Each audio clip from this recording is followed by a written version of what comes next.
Krishna group of college में आप सभी का स्वागत है। आज हम बीएड फर्स्ट ईयर में जो हमारा प्रथम पेपर चल रहा है जिसका नाम है सरकारी भारत और शिक्षा, उसमें ब्रिटिश कालीन शिक्षा के बारे में हम अध्ययन कर रहे हैं, जिसमें हमारे लॉर्ड कर्जन के शैक्षिक कालीन के बारे में चर्चा चल रही थी। लॉर्ड कर्जन के शैक्षिक कार्य के अंतर्गत शिमला शिक्षा सम्मेलन हुआ है। उसके आधार पर 1902 में भारतीय विश्वविद्यालय आयोग का गठन किया गया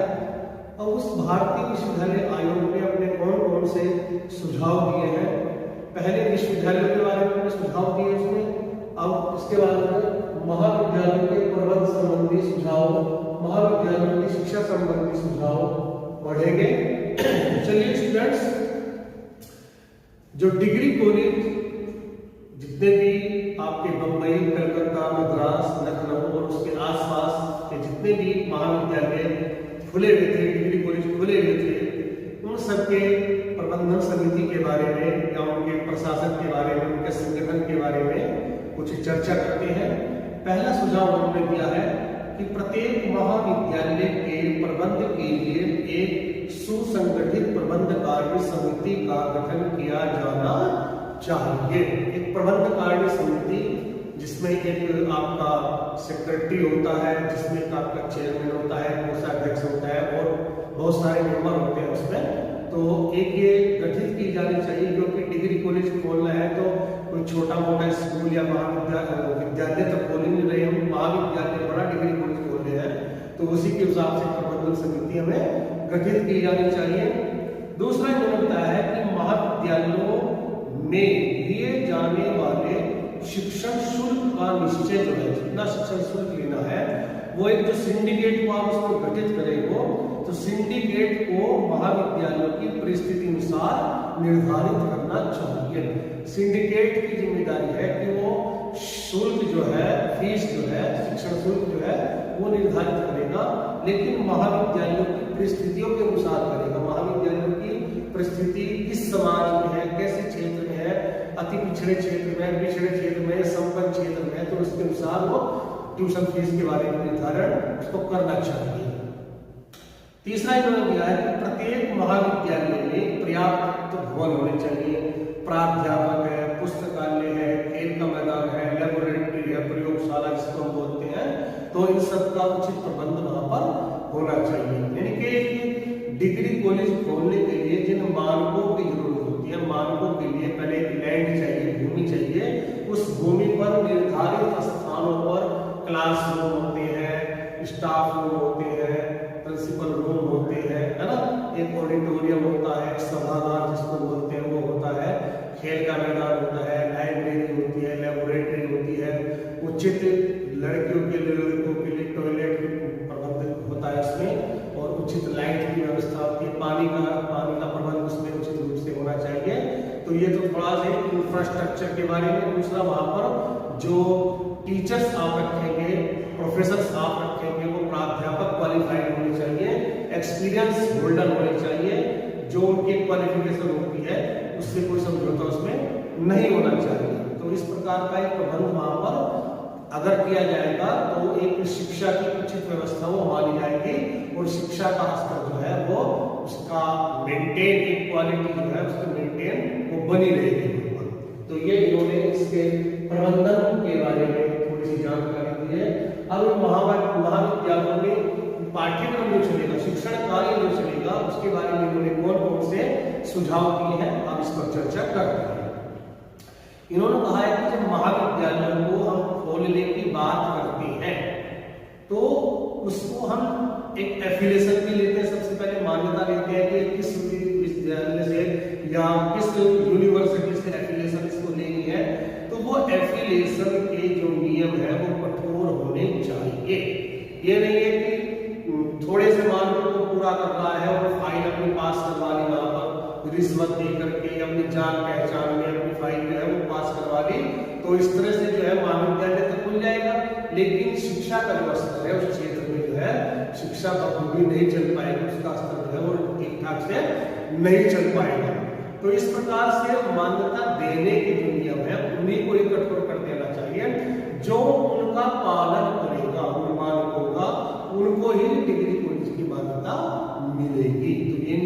और होने चाहिए। दूसरा कहा है कि जो पहले से ही यहाँ पर महाविद्यालय खुले हुए हैं, अगर उनका स्तर निम्न स्तर है, यानी कि वहां पर शिक्षण कार्य जो है बढ़िया नहीं चल रहा है, उनका जो आउटपुट है, बच्चे जो है वो अच्छी तरह से पढ़ाई नहीं कर पा रहे हैं, उनको ज्ञान नहीं मिल पा रहा है, वो जो है पास नहीं हो रहे ढंग से जो है, तो इस प्रकार के जो निम्न महाविद्यालय है वहां पर पैसा बिना मतलब के खर्च किया जा रहा है, तो उनको तुरंत बंद कर देना चाहिए। नेक्स्ट इन्होंने बोला है कि संबद्ध महाविद्यालयों का निरीक्षण नियमित रूप से किया जाना चाहिए, यानी कि जितने महाविद्यालय खुल गए हैं यूनिवर्सिटी से एफिलिएशन लेकर के, उनका एक रेगुलर समय पर एक निरीक्षण होना चाहिए। निरीक्षण में उनके प्रशासन संबंधी उसकी जांच की जानी चाहिए, उनकी शिक्षण कार्य से संबंधित जांच की जानी चाहिए, है ना, यानी कि उनकी आंतरिक और बाह्य संरचना जो होती है महाविद्यालय की, उन सब की जांच की जानी चाहिए। वहां पर टीचर्स जो है ठीक है नहीं है, क्वालिफाइड है नहीं है, भवन किस तरह से बने हुए हैं, प्रयोगशाला है नहीं है, प्रयोगशाला में सारी संख्या का सामान होना चाहिए पूरी तरह से वहां पर है या नहीं है, लाइब्रेरी में उचित किताबें हैं या नहीं है, एडमिशन क्या है, प्रोसेस क्या है, किस तरह से होता है, उनकी फीस ली जा रही है बच्चों से वो कितनी ली जा रही है, ज्यादा तो नहीं ली जा रही है, परीक्षा शुल्क जो है वो लिया जाता है, कितना लिया जाता है, परीक्षा प्रणाली कैसी है, इवैल्यूएशन किस तरह से चल रहा है, पाठ्यक्रम जो है किस तरह से कराया जा रहा है, उस शिक्षण विधियां जो है कौन कौन सी बनाई जा रही है, तो इन सब की वहां पर जांच की जानी चाहिए। तो ये तो रेगुलर फॉर्म में अगर की जाएगी वहां पर, तो छात्र भी और टीचर्स भी दोनों अटेंशन रहेंगे, सचेत रहेंगे वहां पर दोनों, तो अपने कार्यों को सुचारू रूप से करते दिखाई देंगे। नेक्स्ट इन्होंने कहा है कि महाविद्यालयों के पाठ्यक्रमों में उपयुक्त सुधार किया जाना चाहिए। अब जो इससे पहले जितने डिग्री कॉलेज थे, जितना उनमें पाठ्यक्रम चल रहा था, तो उसमें सुधार करने की बात नहीं है ना, तो यानी कि पाठ्यक्रम का विस्तार किया जाना चाहिए, वाइड कर देना चाहिए, जहां पर आर्ट स्ट्रीम है खाली वहां पर कॉमर्स भी होनी चाहिए, साइंस भी होनी चाहिए, और विभिन्न प्रकार के पाठ्यक्रम अगर वहां पर हम खोलेंगे और तो बच्चों को भी सुविधा हो जाएगी, अपने क्षेत्र में किसी भी तरह के पाठ्यक्रम में वो एडमिशन ले सकता है, तो ये छात्रों की भी सुविधा हो जाएगी, उनके अनुसार जो है वहां पर पाठ्यक्रम अगर खुल जाएंगे तो लड़कियां भी में पढ़ सकती हैं, क्योंकि लड़कियों को दूर दराज भेजने में माँ बाप संकोच करते हैं, तो ये सब चीजों में सुधार अगर हो जाएगा तो एक अच्छी वहां पर शिक्षा की व्यवस्था हमारी जानी चाहिए। नेक्स्ट इन्होंने बताया कि महाविद्यालयों में प्राध्यापकों की नियुक्ति में विश्वविद्यालय का हस्तक्षेप होना चाहिए। महाविद्यालयों में जब टीचर्स को अपॉइंट करेंगे, लेक्चरर प्रोफेसर्स को अपॉइंट करेंगे, तो वो अपॉइंट करते समय विश्वविद्यालय का हस्तक्षेप होना चाहिए, जहां से वो एफिलिएशन प्राप्त है। उनका भी वहां पर उनके विचारों को सुनना चाहिए, उनके सहयोग भी लेना चाहिए, उनकी बातों को भी मानना चाहिए, क्योंकि वही मानकों को बनाते हैं, वही मान्यता प्राप्त करते हैं, तो उनका यह हस्तक्षेप वहां पर जरूरी है। नेक्स्ट उन्होंने बताया है कि महाविद्यालयों में केवल स्नातक स्तर तक के ही शिक्षण कार्य होना चाहिए। जितने भी डिग्री कॉलेज खोल रहे हैं उनमें सिर्फ स्नातक स्तर यानी कि ग्रेजुएशन लेवल तक का ही वहां पर पाठ्यक्रम होना चाहिए, शिक्षण कार्य होना चाहिए, चाहे बीए है, चाहे बीएससी है, चाहे बीकॉम है, इस तरह का पाठ्यक्रम होना चाहिए। और जितने विश्वविद्यालय हैं उनमें शिक्षण कार्य आपका पीजी लेवल का भी हो सकता है, उसमें शोध कार्य भी हो सकता है, ये उन्होंने विश्वविद्यालय के बारे में बताया था, तो उसमें जिक्र आया था। लेकिन महाविद्यालय जितने भी डिग्री कॉलेज है इनमें सिर्फ स्नातक स्तर का ही शिक्षण कार्य किया जाना चाहिए। नेक्स्ट इसमें बताया इन्होंने कि जो स्नातक स्तर का जो पाठ्यक्रम होगा ये 3 वर्ष का होना चाहिए, है ना, 3 वर्ष की बीए बीएससी बीकॉम कर देनी चाहिए, तो इसमें भी कुछ इन्होंने सुधार करने की कोशिश की है। नेक्स्ट उन्होंने बताया है कि विश्वविद्यालय द्वारा संपादित परीक्षाएं और मूल्यांकन प्रणाली में आवश्यक सुधार भी किया जाना चाहिए, क्योंकि महाविद्यालय की जो परीक्षा होगी और जो इवैल्यूएशन होगा वो विश्वविद्यालय के द्वारा ही किया जाएगा, तो उसमें एक रेगुलर फॉर्म पर परीक्षा होनी चाहिए, 2 बार परीक्षा होनी चाहिए या 1 बार परीक्षा हो सकती है, जैसे डिग्री कॉलेज है तो उसमें 1 बार परीक्षा होती है, और उनमें परीक्षा प्रणाली में जो प्रश्न पत्र बनाए जाएंगे वो प्रश्न पत्र जो है वो किस प्रकार से बनेंगे, वो ऑब्जेक्टिव टाइप बनेंगे या आपके ऐसे टाइप बनेंगे, या उसमें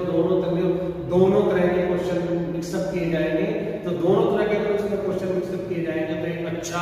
प्रश्न पत्र वो माना जाएगा। तो इस तरह से आवश्यक सुधार जो भी हो सकता हो, उसके बाद भी इवैल्यूएशन में भी सुधार होना चाहिए। मूल्यांकन करते समय बच्चे की राइटिंग और टू द पॉइंट उसमें कुछ लिखा है, जो पूछा गया है उसके बारे में, तो उसको एक अच्छे नंबर दिए जाने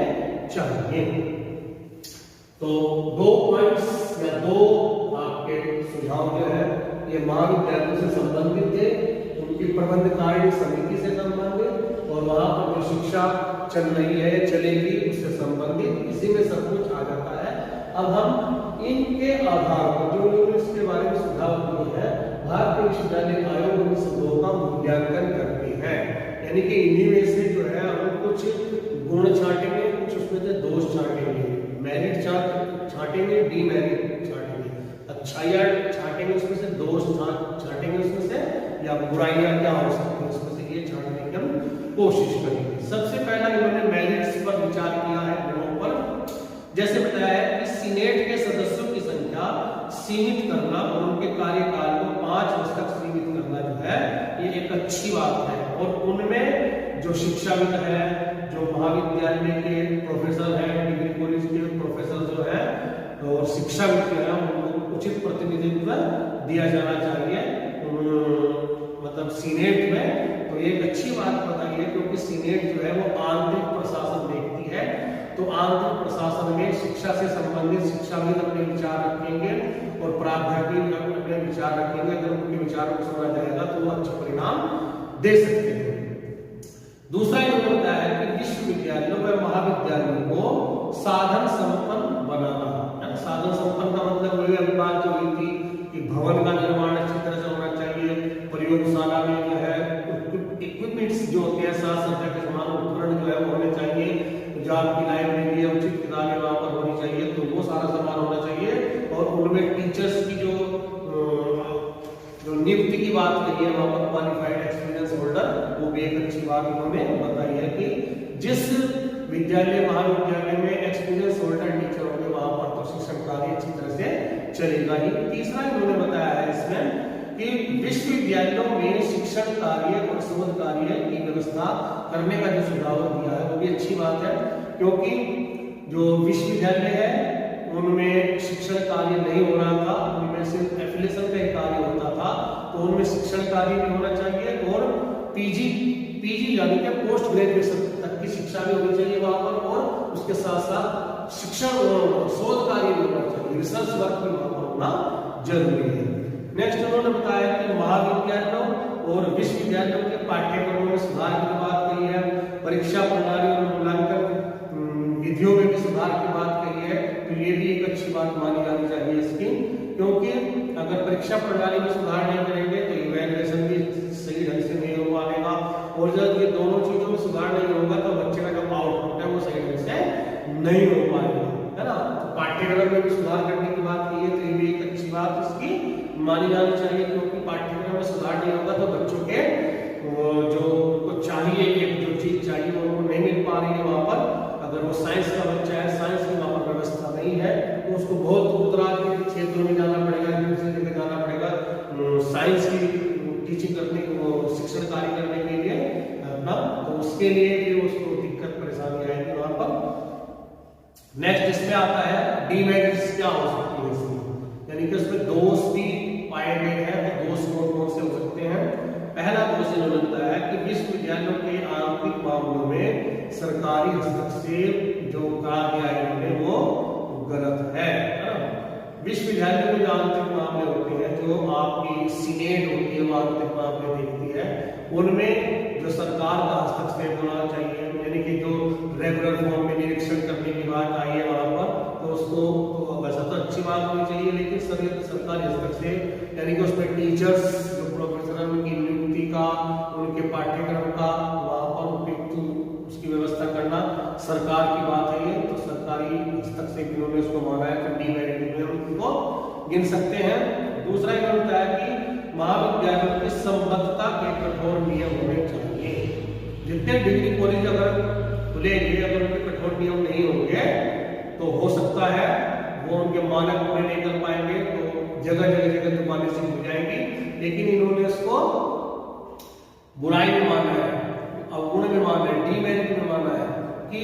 कठोर नियम करने के पीछे और भी लॉजिक हो सकते हैं, है ना।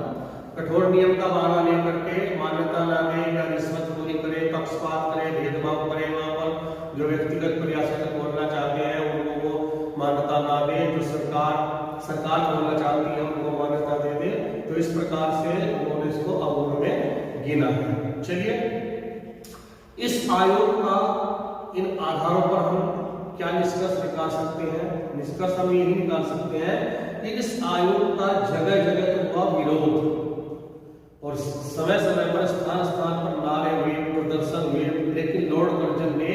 इन सब की परवाह किए बगैर अधिकतर इसके सुझाव को मान करके, उससे सहमत होकर के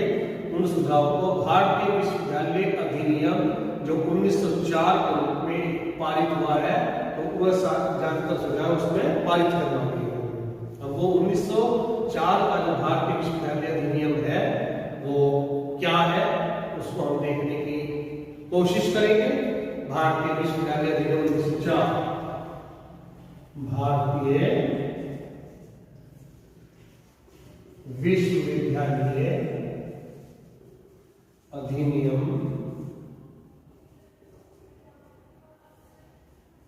1904 ईस्वी। भारतीय विश्वविद्यालय आयोग 1902 के जो प्रतिवेदन पर जो विचार किया गया है, उस विचार करने के पश्चात लॉर्ड कर्जन ने उसकी अधिकतर जो सुझाव थे उनको समावेश करते हुए भारतीय विश्वविद्यालय अधिनियम का प्रारूप तैयार करके 1903 में उसे केंद्रीय धारा सभा, जो एक आपकी ब्रिटिश पार्लियामेंट में होती थी, इंपीरियल लेजिस्लेटिव काउंसिल में उन्होंने उसको प्रस्तुत किया है और उसे 21 मार्च 1904 को एक कानून के रूप में प्रकाशित भी करा गया है। और इस कानून की जो मुख्य धाराएं थी वो इस प्रकार से उन्होंने बताई है, इस प्रकार वो सुझाव को पारित करवाया गया है। नंबर 1, किसी भी विश्वविद्यालय की सीनेट में कम से कम 50 और ज्यादा से ज्यादा जो है 100 सदस्य होंगे और सदस्यों का कार्यकाल जो है वो 5 वर्ष का किया जाएगा या किया जाएगा। नेक्स्ट इसमें बताया कि मद्रास, बंबई और कलकत्ता विश्वविद्यालयों की जो सीनेट है उनके निर्वाचित सदस्यों की संख्या जो है 20 तथा अन्य विश्वविद्यालयों के सीनेट के निर्वाचित सदस्यों की संख्या 15 निश्चित कर दी गई है। जो शुरू में आपके विश्वविद्यालय खोले गए हैं, कलकत्ता, बंबई, मद्रास, उनके जो सीनेट थे उसमें निर्वाचित सदस्य तो 20 हैं और बाकी में जो है 15 हमें चाहिए। नेक्स्ट उन्होंने बताया है कि सरकार को सीनेट द्वारा निर्मित किए जाने वाले नियमों में आवश्यकता अनुसार संशोधन एवं परिवर्तन करने या स्वीकृति देने पर स्वयं नियम निर्माण करने का अधिकार मिल गया। नेक्स्ट इन्होंने बताया कि विश्वविद्यालयों की सिंडिकेट को कानूनी मान्यता प्राप्त की जाती है, इनमें प्राध्यापकों के उचित प्रतिनिधित्व को प्राप्त किया जाएगा। नेक्स्ट इन्होंने बताया है कि गवर्नर जनरल को विश्वविद्यालयों की क्षेत्रीय सीमाओं को निश्चित करने का अधिकार दिया गया है। जो भी गवर्नर जनरल थे या आपके वाइसराय बनाए गए हैं, उन्हें विश्वविद्यालयों की क्षेत्रीय सीमाओं को एक निश्चित करने का अधिकार दिया गया है कि जितने कि ये विश्वविद्यालय है तो इसमें कहां तक डिग्री कॉलेज को यह मान्यता दे सकता है, इसके कितने किलोमीटर के एरिया में जो क्षेत्र आता है वो किस किस को मान्यता दे सकता है। नेक्स्ट इसमें कहा गया है कि विश्वविद्यालयों से मान्यता प्राप्त करने के इच्छुक जो कॉलेज है उनके लिए कठोर जो नियम थे वो और ज्यादा कठोर बना दिए गए हैं, तो ज्यादातर इनके सुझाव को उन्होंने मान लिया है। अब इसमें थोड़ा सा हम करते हैं, इस विश्वविद्यालय अधिनियम का मूल्यांकन भी हम करते देखेंगे। भारतीय विश्वविद्यालय अधिनियम का मूल्यांकन, यानी कि जो उन्होंने ज्यादातर उनके सुझाव को माना है, भारतीय विश्वविद्यालय आयोग के सुझाव को माना है और उसमें थोड़ा बहुत और कुछ जोड़ा है, तो उसके आधार पर इसका मूल्यांकन भी विद्वानों ने साथ के साथ कर दिया है। मूल्यांकन करते समय इन्होंने इसके जो अच्छे परिणाम क्या रहे वो गुणों में ले लिया है, और उसके घातक परिणाम क्या रहे वो दुर्गुणों में ले लिया है, दोष में ले लिया है। मेरिट डीमेरिट के ऊपर हम चर्चा करते हैं। जैसे नंबर 1, भारतीयों को सीनेट में प्रतिनिधित्व मिला,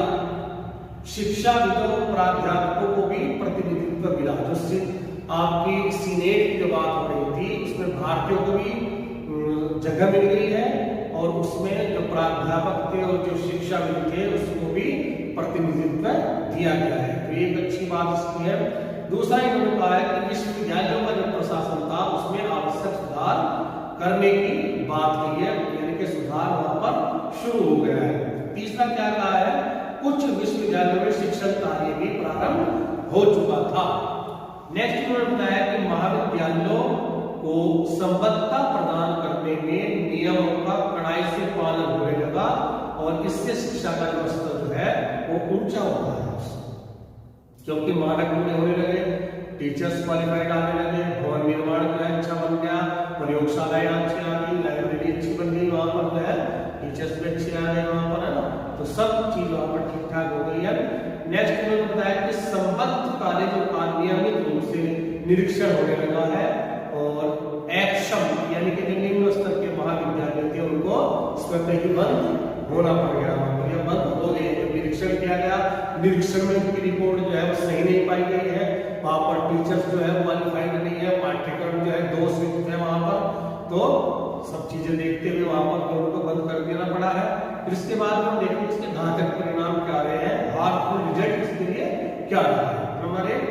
विश्वविद्यालय पर सरकारी नियंत्रण अधिक हो गया है, उनके सरकार के कब्जे में ज्यादातर विश्वविद्यालय आ गए हैं, और उनकी स्वायत्तता ऑटोनॉमी जो है वो कम होती दिखाई दे रही है वहां पर। नेक्स्ट इसमें बताया है कि अधिनियम में नए विश्वविद्यालय खोलने की कोई व्यवस्था न होने के कारण आगे भी नए विश्वविद्यालय खुल नहीं पा रहे हैं। नेक्स्ट इसमें आता है कि महाविद्यालयों की संबद्धता के नियम भी कठोर बना दिए गए हैं, तो उसके कारण जो है नए विद्यालय भी जो है महाविद्यालय वो कम स्थापित हो रहे हैं वहां पर। इससे क्या हुआ, उच्च शिक्षा का प्रसार जो है वो कम हुआ है और वो रुक गया है। वहां पर डिग्री कॉलेज भी ज्यादा नहीं बन पा रहे हैं, विश्वविद्यालय भी ज्यादा स्थापित नहीं पा रहे हैं, क्योंकि उनके जो नियम है वो कठोर कर दिए गए हैं, और कठोर नियमों को मानने के लिए ये समझिए कि उतनी भूमि होनी चाहिए, भूमि भी नहीं है, या प्राध्यापकों की जो क्वालिटी है, क्वालिफिकेशन है, उससे थोड़ा बहुत समझौता हो जाता था, वो भी नहीं है। पाठ्यक्रम जो है उसको एक वाइड करने की बात की है, सुधार करने की बात की है, तो वो भी वहां पर नहीं हो पा रहा है। तो इस प्रकार से मानक पूरे नहीं हो रहे हैं, तो कठोर नियम बना दिए गए हैं, तो उससे उच्च शिक्षा का प्रचार प्रसार जो है वो कम होता दिखाई दे रहा है।